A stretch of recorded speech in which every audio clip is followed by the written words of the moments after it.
Neuschwanstein Castle looks like a winter fairy tale on Instagram, but in real life, it can be magical or a total letdown.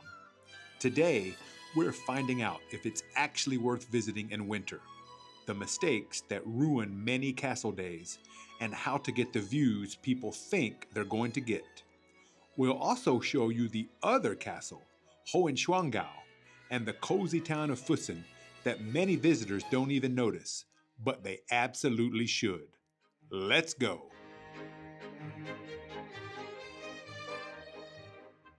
Welcome to Bavaria and Neuschwanstein Castle, which is the absolute symbol of Germany for millions of people around the world, and in fact, the symbol of castles for millions of people around the world, thanks to Walt Disney, who based his Disneyland castle off of this beautiful castle here in the Bavarian Alps. It's quite stunning. We're going to walk around and show you some scenes from it. You can go inside for a tour for 21 euros, but I kind of think it's nicer on the outside here, just walking around, exploring the mountains and getting good views. There's a beautiful bridge, the Mary Bridge, which you can get some great views from. Unfortunately, due to snow and ice, it's closed today, but we have some photos from years past that will show you how beautiful and stunning that is.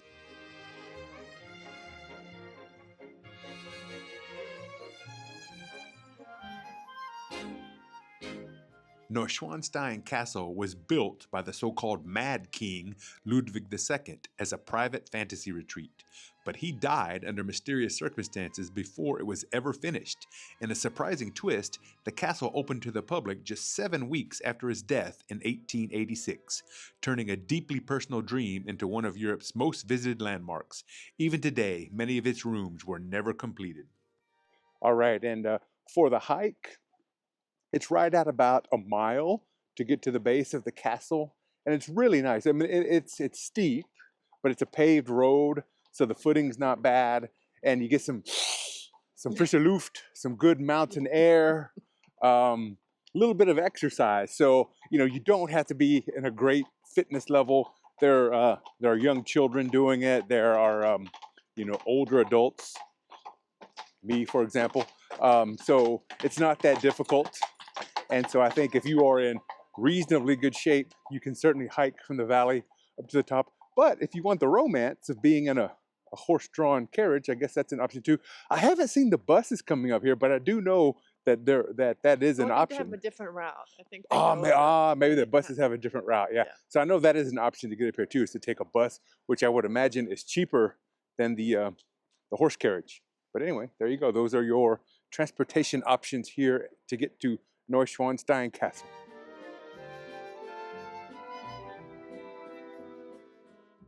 And I would say, even if you want to come see Neuschwanstein from the Mary's Bridge, which is the great vantage point, even if it's closed like it is today and signs down below clearly state that it's closed, walk on up and walk around the trails, because from here you get a great view of Hohenschwangau and the lakes behind it and the snow-covered mountains of the Bavarian Alps. So it's really beautiful up here. So it's worth it to come up here even if Mary's Bridge is not open.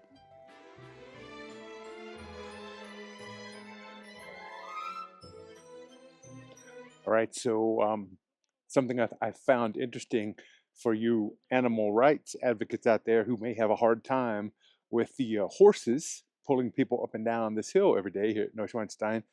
Something that's interesting is all the carriages seem to be hybrid power, meaning that they also have like an electric motor that helps propel the wagon up, that works with the horses, so the horses aren't doing all the work themselves. So if you feel guilty about the horses working all day, they got a little bit of help with the hybrid electric motor you can hear running behind. And so the cost to take the horse carriage up from the valley to the base of the castle, it's 8 euros per person per adult. And to go back down from the base of the castle to the valley, it's 4 euros per adult. So I don't know, there's probably a discount for children, but I'm not sure what that is. But if we find it, we'll put it on the screen for you. So there you go. Hybrid power with the horse carriages here at Neuschwanstein.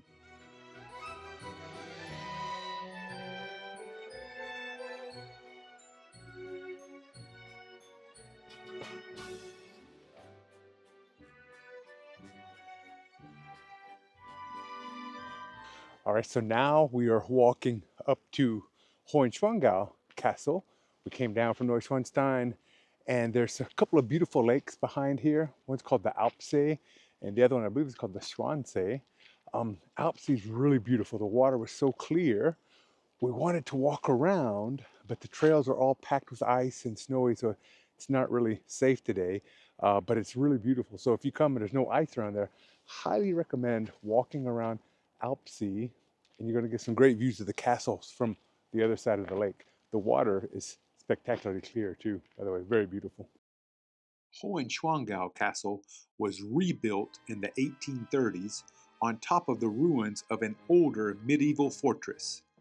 This is where Ludwig II first developed his fascination with German legends, knights, and swans. Unlike Neuschwanstein, Hohenschwangau was fully completed and actually lived in by the Bavarian royal family. Inside, richly painted murals tell stories from German mythology that later inspired the fantasy castle across the valley. The guided tour lasts about 30 minutes, and while photography and video aren't allowed, it's personal, informative, and worth it if you want the real story behind the fairy tale.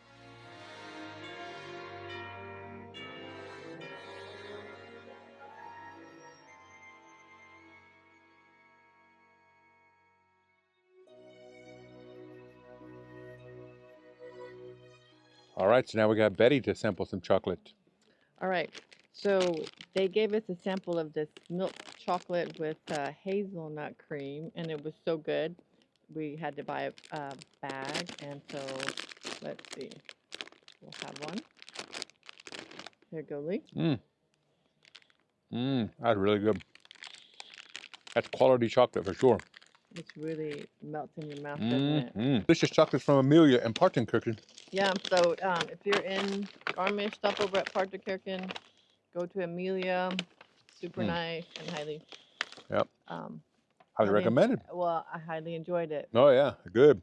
And so what a beautiful day here in Bavaria. We are sitting just right below Hohenschwangau Castle and enjoying our delicious truffles, and we got a view of the lakes and the Neuschwanstein Castle. It's just pretty hard to beat, right? Yeah, it's a gorgeous day. Yep, absolutely couldn't beautiful. have ordered a better day. That's right.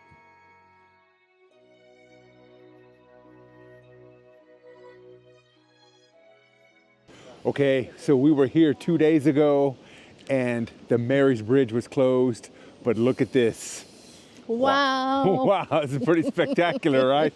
I tell you what. And lesson learned, check the internet. If you're in the area and you've got a couple days and you don't have to come here on any specific day, check their website, because we didn't do that the other day, and honestly, I never even thought about it. We got up here and the bridge was closed, and this is like the highlight of our trip, right? We'd really wanted to come to the Mary's Bridge and look at Neuschwanstein. But, so it was closed. We didn't get to come up here, so we were a little disappointed. Still had a great time. But this morning, we were pretty flexible about what we were going to do. We had some plans, but nothing was really set in stone, right? And this very intelligent lady right here, she got on the website. I never even thought about it. She got on the website. It's like, hey, Mary's Bridge is open today. Let's go back. Yay, let's go back to Neuschwanstein. So here we are, and that's how much we like you guys, because we always go above and beyond to give you the best content out there. And we've been here before. Years ago, so we've seen it before, but we wanted to share it with you. So we came back to show you this beautiful bridge of this iconic castle. But a spectacular day here in Bavaria, having a great time, and got some good exercise walking up that hill again, right? We did. And no matter how many times I've been on this bridge or seen this view, it's just magnificent. It is just always takes my breath away. Well, when I first step on the bridge, it's a little bouncy, so it scares me a bit, but once I get over the initial shock of the bounciness that I'm not going to fall through, it's amazing. It's gorgeous. It's so worth it. I'm so glad we came back. Yeah, that's right. If you're scared of heights and you don't like bouncy bridges, just keep that in mind, because it does bounce a little bit when you walk out here. But it bounces a lot. It is definitely worth it. It's absolutely spectacular, and we're having a great time. Now, if you come in the summertime, I'm telling you what, it is going to be crowded. It's going to be packed. It's going to be packed on this bridge, because we've been here in the summer. A lot more people here. You know, we're towards the end of January, and there's very few people here. We're having a great time. Beautiful sunny day.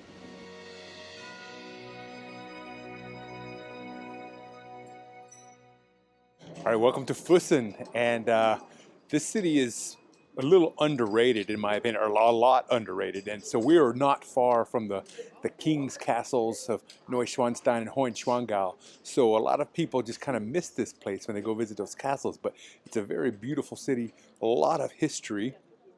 And so this street I'm standing on right now, this was part of the famous Via Claudia, the Roman trading route that came over the Alps and connected the Roman Empire north and south, and so brought lots of wealth to the city of Füssen.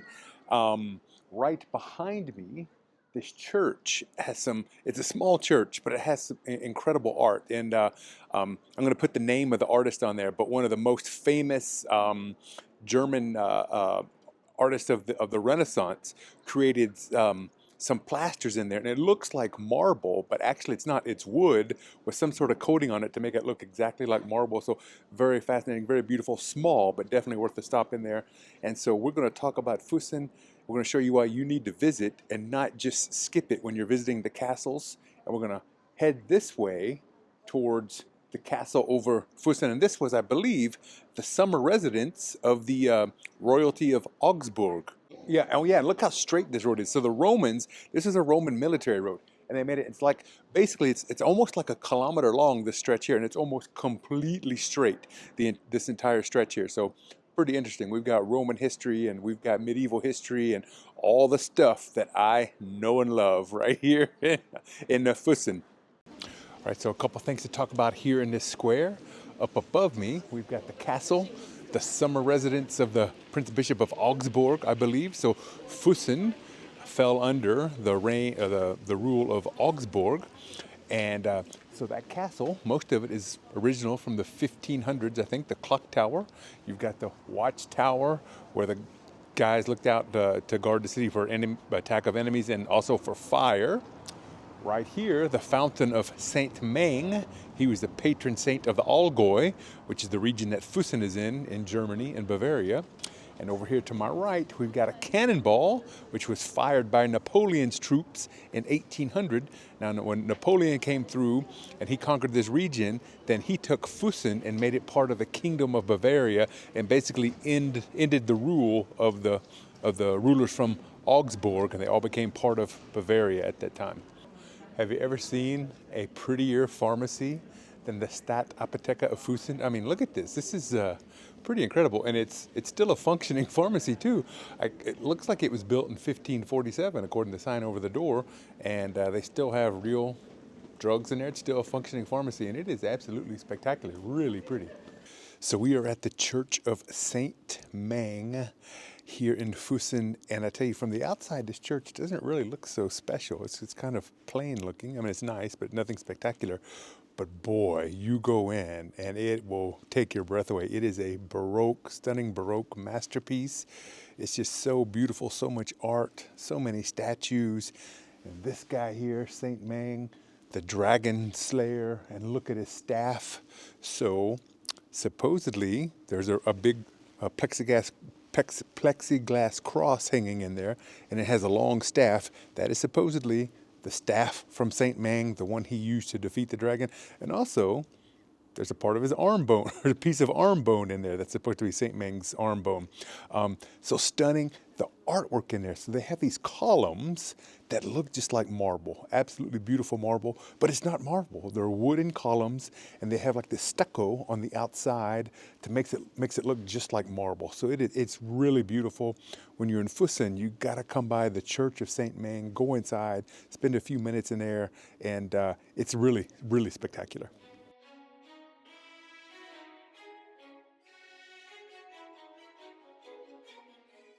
All right, so this is the courtyard of the Hohes Schloss, or the High Castle here in Füssen. And this is one of the best preserved medieval castles in Bavaria from the 15th century, I believe. And it's absolutely remarkable. The paintings, the artwork on the walls in here are really stunning. So this was the summer residence of the Prince Bishop of Augsburg. and he liked to entertain some very important people here. So that's why he kind of spent a lot of money to have it decorated. So the frescoes, obviously they've been renewed throughout the centuries, but they still display the original artwork and the detail from the medieval times, and it's really spectacular. They look 3D, but actually it's painting, and it's just really phenomenal. Now, you can go inside, and it's supposed to be really nice to go inside and do a tour. We're not going to, unfortunately, it's kind of late in the day, we're not going to be able to do that right now. But it's supposed to be great, and with some fantastic views over Füssen and the mountains surrounding it. So it's a great place. I tell you what, Füssen, do not neglect it. We're really having a great time. It's a really beautiful city, and you can combine it with the trip to the castles, and that would be a really great excursion.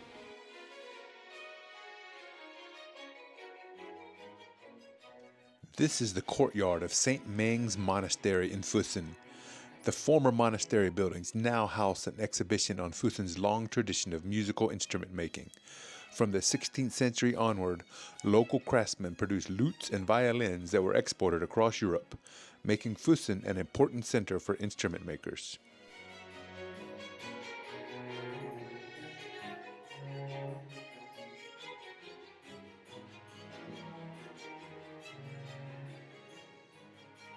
Okay, so we are walking along the Lech River here in Füssen, and it is unbelievably clear. It looks very green, very pretty, but if you can tell, I don't know if you can tell on the video how clear it is, just absolutely stunningly clear. We watched some people feeding some swans and some ducks. Really beautiful. We've got the mountains, the sun's going down, and it's going to be dark here in just a little bit, but what a beautiful setting here in Füssen along the Lech River. Really stunning.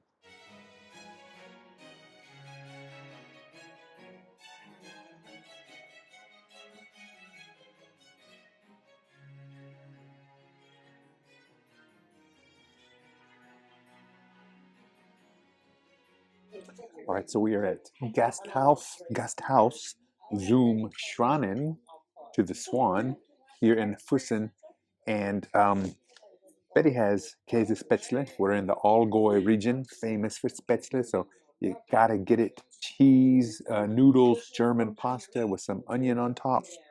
And I have meatloaf, hackbraten, with, I also have some Spätzle, but look at these beautiful vegetables I have with it too. So this is the one of the daily specials. So pretty excited about this, and I'm gonna go ahead and give it a try. Mm. Mm.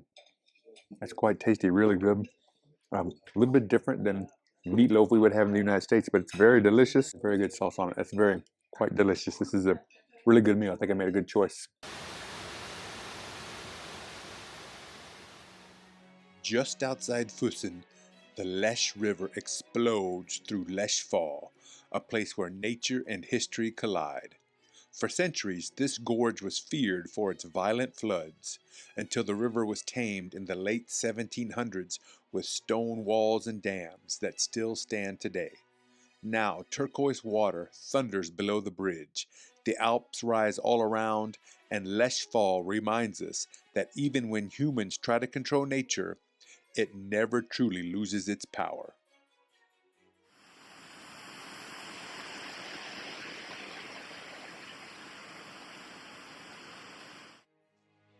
So, is Neuschwanstein worth visiting in winter? Yes, but with a few caveats. If you're already in the region for Christmas markets, skiing, or exploring Bavaria, and you luck into a clear day with a flexible schedule, it can feel absolutely magical, especially without the summer crowds. But winter weather here is unpredictable. Key viewpoints, including the iconic view from Mary's Bridge, may be closed. For us, this isn't a trip we'd plan from far away as the main destination in winter. We'd save that for a season with more reliable weather to fully enjoy all the castles and everything they have to offer. And whenever you come, don't skip Füssen. It's a gem in its own right. If you enjoyed this video, please like, comment, and consider subscribing. And if that hype button is available, we'd truly appreciate the support. Until next time, happy travels!